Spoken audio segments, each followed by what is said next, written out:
ओम हरि ओम श्री गुरुभ्यो नमः। हरि ओम।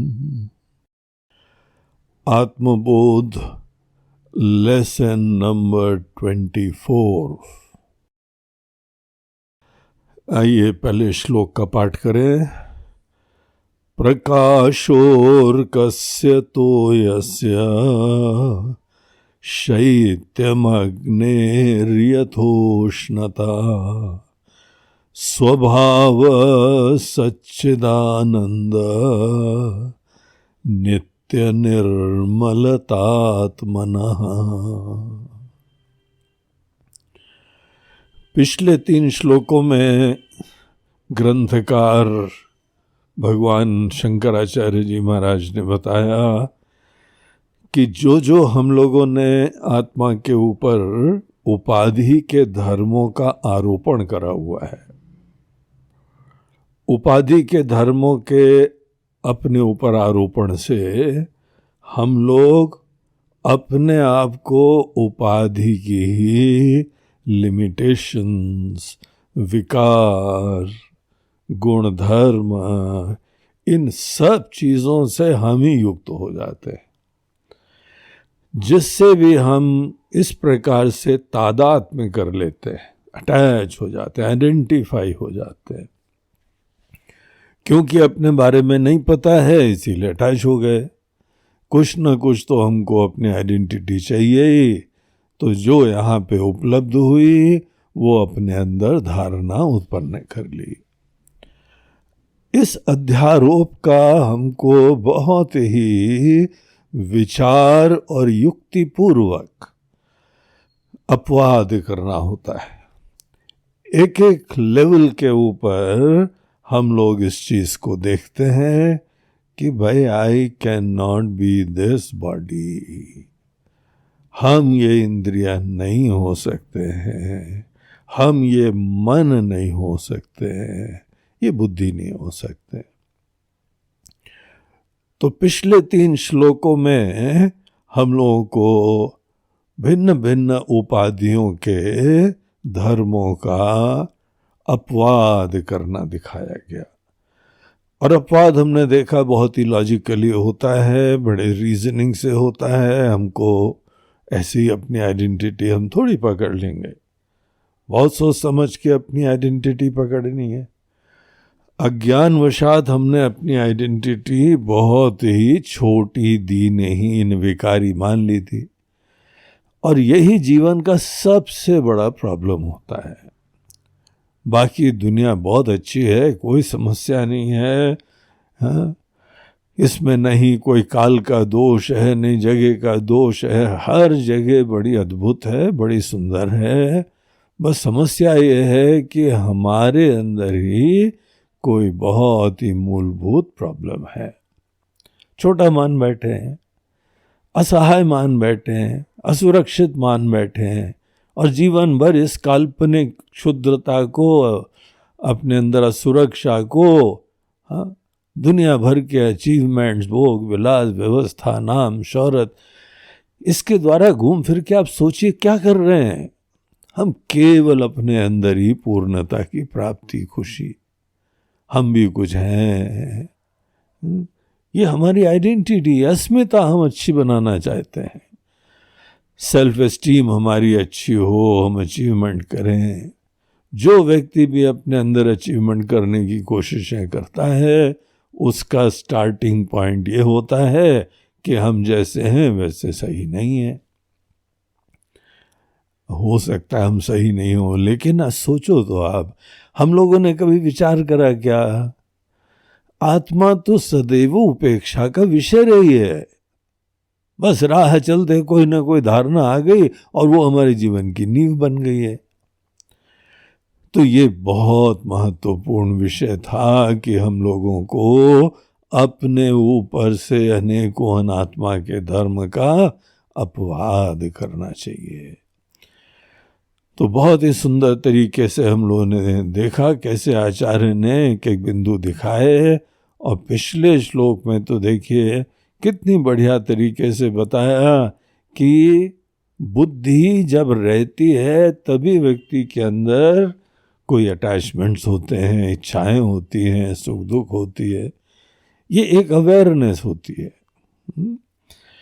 जिसके अंदर सोचने समझने का सामर्थ्य है, सोचने समझने का सामर्थ्य हमारे अंदर जहां सर उठाता है, इसका परिणाम यही होता है कि हमारे मन के अंदर गलत सोच जब होती है तो हमारे ही अंदर कोई पराधीनता हो जाती है, अपेक्षा हो जाती है, सुख दुख आदि की उथल पुथल हो जाती है।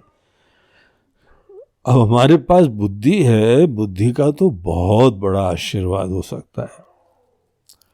बुद्धि की वजह से हम जीवन में सब प्रॉब्लम्स को सॉर्ट आउट कर सकते हैं।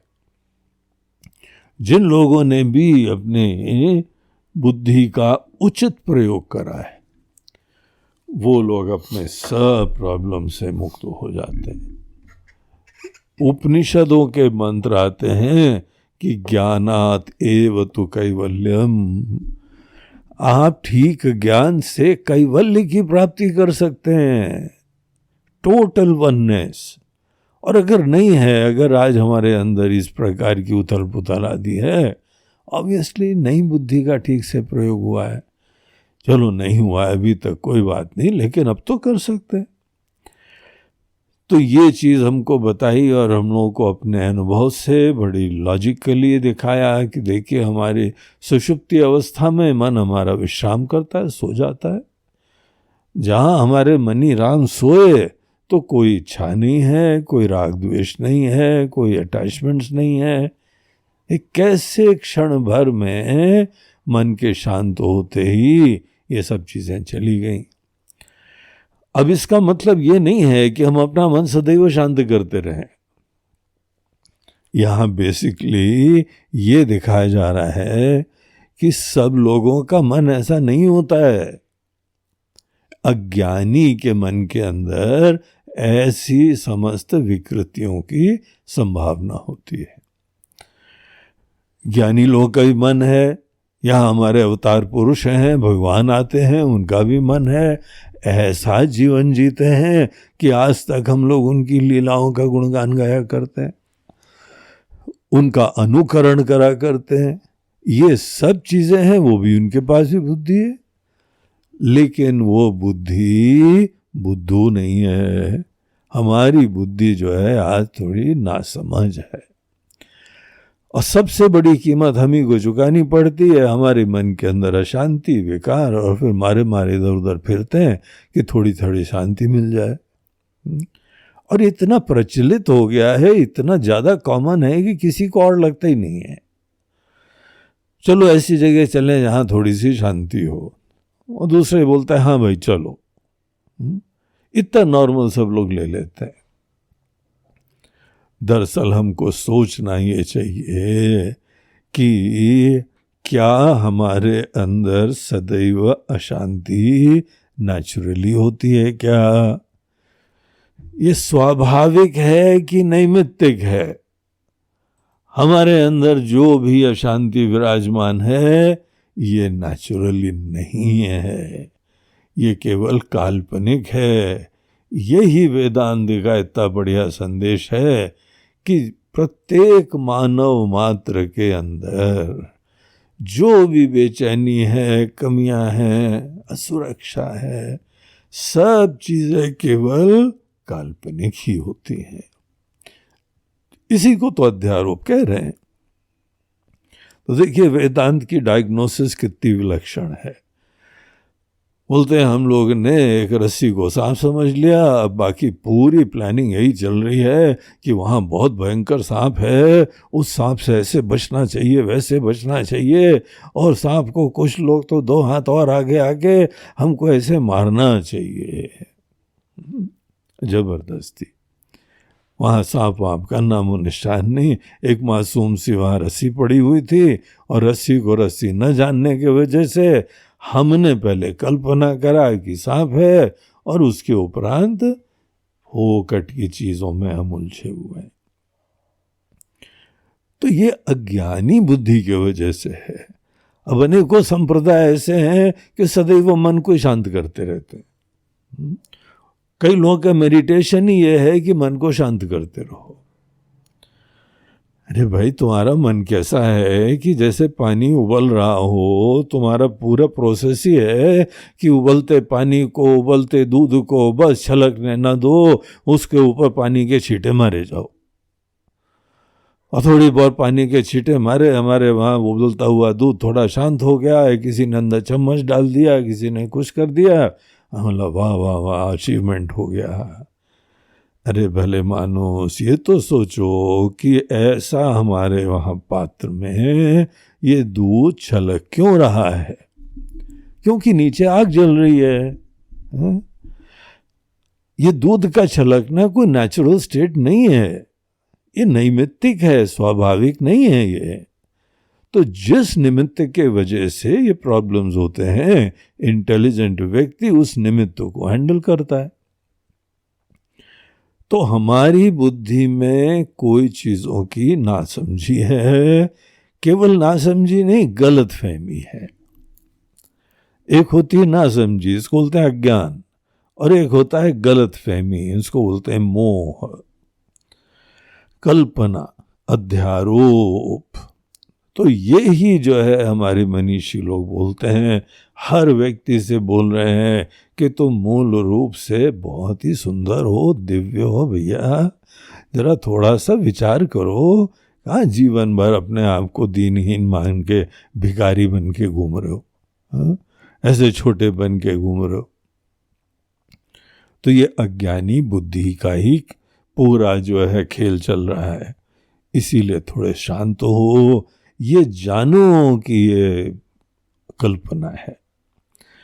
कल्पना को कल्पना जानने मात्र से कल्पना से मुक्ति हो जाती है। अब देखिए, रस्सी को सांप समझ रहे थे ना, जहां किसी ने ये बताया प्रामाणिक रूप से कि ये सांप नहीं है, बाकी चलो हम लोग देख लेंगे क्या है। सांप तो तुमको पता है, इस सर्दी के दिन चल रहे हैं, सर्दी के दिनों में सांप जो है कोल्ड ब्लडेड एनिमल्स होते हैं, और वो तो हाइबरनेशन में चले जाते हैं। उनके बॉडी में ऐसा सिस्टम ही नहीं होता है कि वो शरीर में कोई वार्मथ उत्पन्न कर लें। इसीलिए बेचारे मजबूरी में जमीन के अंदर कहीं पे कंदराओं में गर्म जगह पाके वहीं पे बैठे रहते हैं, और जब मौसम ठीक होता है तब निकलते हैं। ओ यस, यहाँ तो सांप आ ही नहीं सकता है। ये हमारे मन की भूल हो गई थी। अब जहां आपने कल्पना को कल्पना समझा, देखिए आधे से ज्यादा प्रॉब्लम तो खत्म हो गया। हमको कोई यहां फिजिकल काम नहीं करना पड़ता है, कोई सही में कांटा थोड़ी लगा है कि हमको निकालना है। कल्पना है, अध्यारोप है, इमेजिनेशन है, धारणा है। उस धारणा उत्पन्न करियो, फंस गए। तो ये चीज हमको पिछले श्लोक में बताई थी कि ये सब उपाधि के धर्म देखिए, इतने मात्र से आप बहुत हद तक मुक्त हो जाएंगे। उस मैं का कभी अनुभव करो जहां पे समस्त उपाधि के धर्मों से हम फ्री हो गए हैं। सर्वधर्मान परित्यज्य, सब उपाधि के धर्मों को किनारे करके मामेकम शरणम व्रज, जो यथार्थ है, जो चिन्मयी सत्ता है, उस चीज को हमें फिर डिस्कवर करना है। ये बहुत इंपॉर्टेंट चीज होती है कि हमारे अंदर डीप डाउन बड़े नोशंस बने रहें, धारणा बनी रहे, अशांति बनी रहे, विकार बने रहें, और फिर हम आत्मज्ञान प्राप्त करें और बोलते रहें कि हम ब्रह्म हैं, हम ये हैं वो हैं। इससे भैया कुछ नहीं होता है। ये बहुत अच्छी तरह समझ लीजिए, ये हमारे अंदर इतनी ज़्यादा बेताबी कि जल्दी से ब्रह्म का ज्ञान प्राप्त कर लें। तो जल्दी क्या है, आप तो हो ही सदैव। ज़्यादा महत्वपूर्ण चीज़ें हमारे अंदर ये विपरीत धारणाओं से मुक्ति होती है। विपरीत धारणाओं से मुक्ति प्राप्त करना वो हमारी प्रायोरिटी का विषय होना चाहिए। एक बार हमने सब कल्पनाओं का निगेशन कर दिया, एक बार हमने समस्त अध्यारोपों का अपवाद कर दिया। अपवाद करने के उपरांत देखिए जैसे स्थिति होती है ना, कोई बादल नहीं है, केवल एक सूर्य है, जो है वही है बस, और कोई यहाँ पे भिन्न भिन्न प्रकार की किसी भी प्रकार की बाधाएं नहीं है। ऐसे मन में अपना वास्तविक नेचर, हमारा स्वरूप क्या है, स्व का रूप क्या है, स्व का भाव क्या है,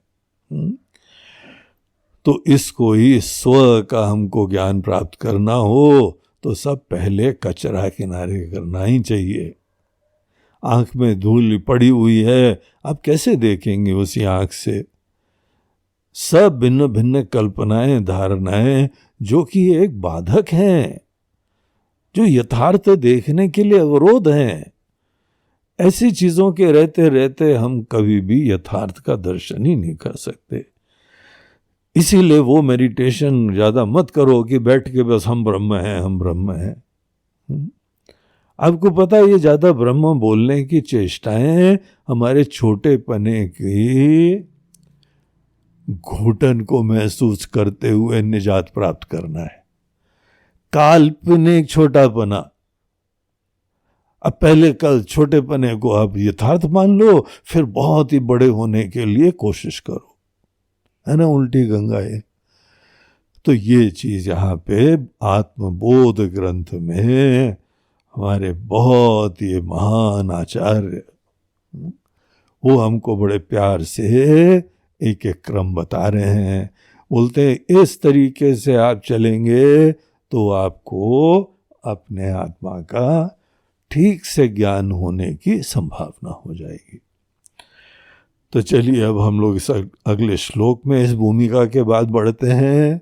इस श्लोक में क्या कह रहे हैं, पहले एक एक शब्द देख लीजिए, फिर हम अर्थ देखेंगे। प्रकाशो अर्कस्य तोयस्य शैत्यम अग्नेः यथा उष्णता स्वभावः सच्चिदानंद नित्य निर्मलता आत्मनः। यहां पर हम लोगों को बता रहे हैं कि जब यहां कोई बाधा नहीं है, केवल अवज्ञान है, विपरीत ज्ञान खत्म हो गया, रस्सी को सांप समझने की बुद्धि खत्म हो गई। अब केवल जो चीज सामने है उसको प्रामाणिक रूप से जानना है। हमने जहां बाधाएं खत्म करी, ऑटोमेटिकली ज्ञान नहीं होगा, हमको थोड़ा ध्यान देना पड़ेगा, हमको विचार करके बहुत ही सुनिश्चित करना पड़ेगा।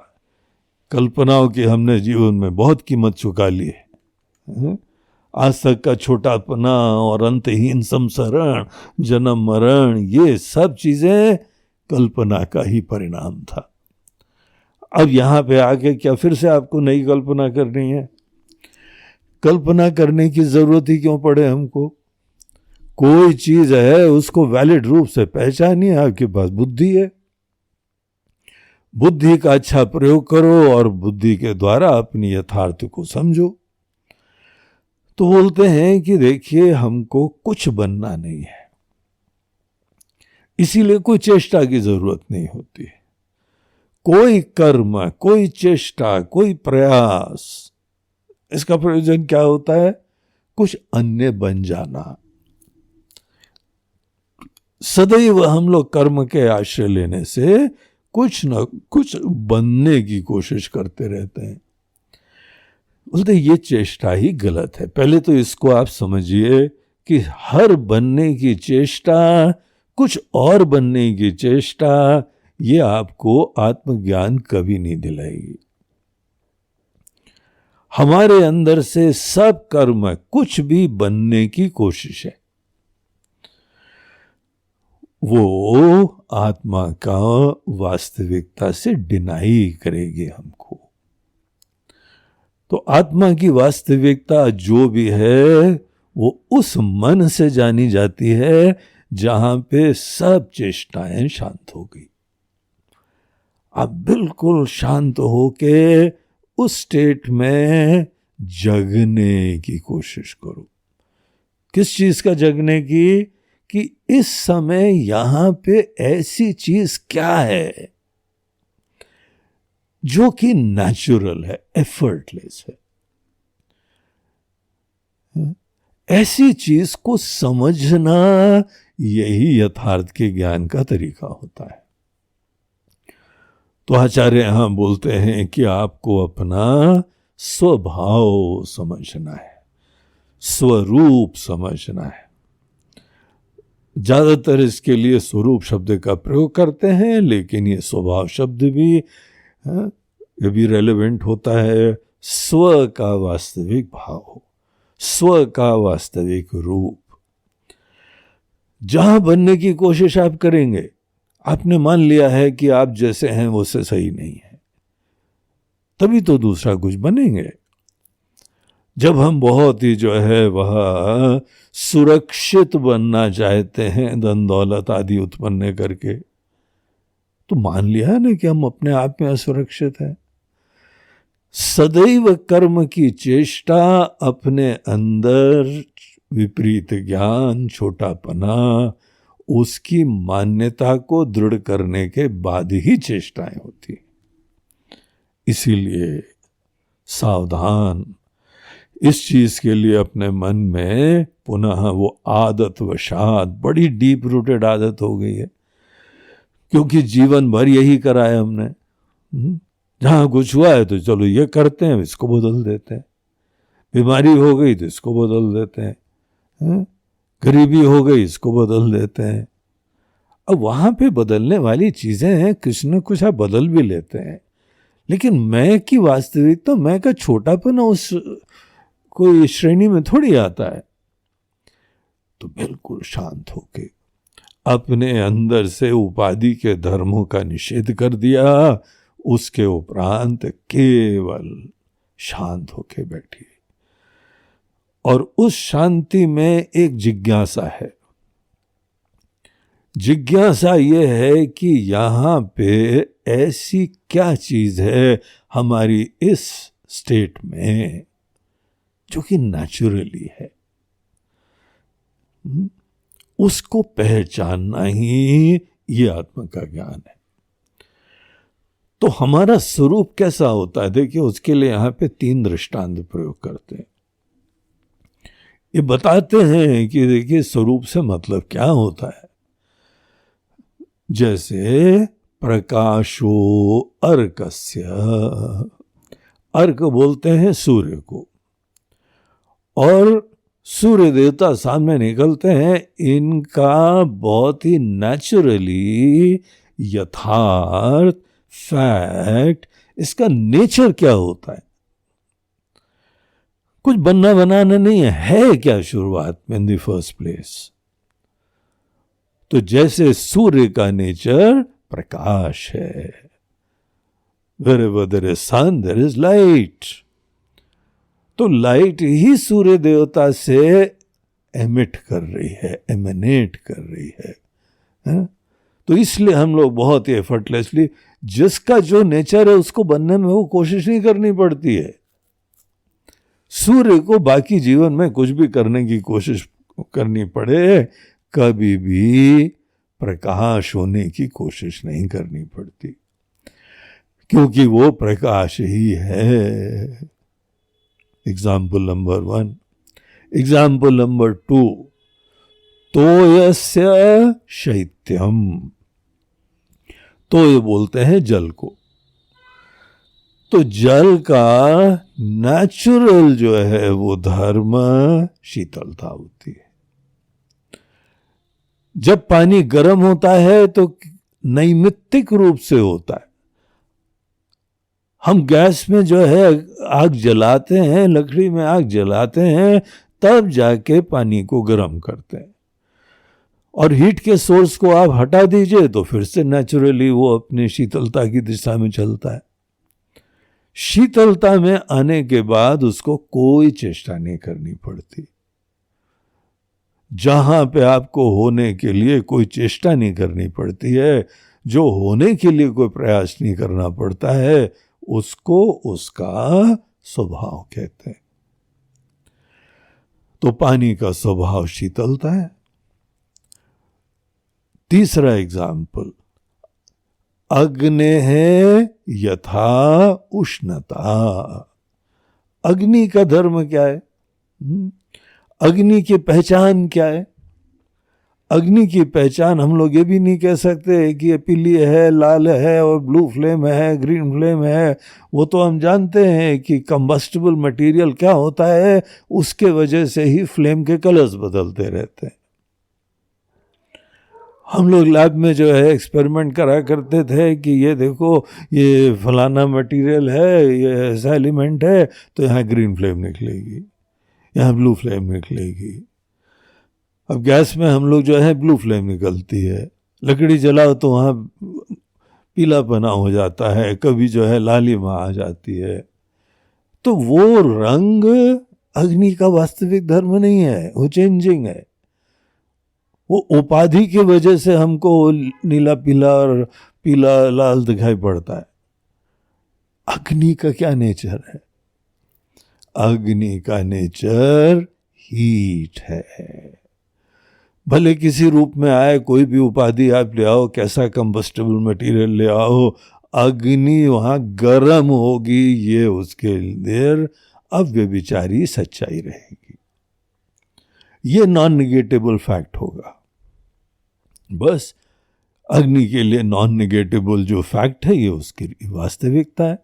आपने अग्नि की वास्तविकता का ज्ञान प्राप्त कर लिया।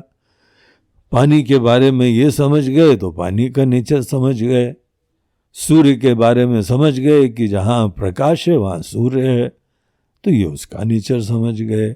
उसी तरीके से सेकंड लाइन में बोलते हैं स्वभावः सच्चिदानंदः। इस अवस्था में जहाँ पे आपने सब उपाधि का धर्म वर्म किनारे कर दिया है, वहाँ पे हम क्या हैं? सत चित आनंदः, स्वभाव सच्चिदानंदः। हम अपने बारे में केवल एक ही चीज कह सकते हैं कि हम हैं। क्या हैं ये बातें? सब उपाधि की वजह से होती हैं। हमारी वास्तविकता, हमारा नेचर, हमारा स्वरूप, बस इतना नॉन निगेटिबल फैक्ट है कि हम हैं। जब हम होने मात्र से अपना परिचय प्राप्त करें, सत्ता मात्र से प्राप्त करें, इसको कहा जाता है अपनी सत्स्वरूपता। और देखिए यहां और ऑब्जर्व करिए, हमारी सत्ता सेल्फ रिवीलिंग है। हमको कोई बाहर किसी सोर्स की जरूरत नहीं है, हमको बाहर के सूरज की जरूरत नहीं है, हमको आँख खोलने की जरूरत नहीं है, हमको मन को जो है बड़ा एक्टिव करने की जरूरत नहीं है। मन भी जाना जाता है क्योंकि ये चीज सेल्फ रिवीलिंग है। इसको बोलते हैं चित स्वरूपता। जब कोई चीज सेल्फ रिवीलिंग होती है तो उसको चित कहा जाता है। वो सदैव है, ये सत्स्वरूपता है। सेल्फ रिवीलिंग है, स्वप्रकाश है, पर प्रकाश निरपेक्षता है, तो ये चित स्वरूपता होगी।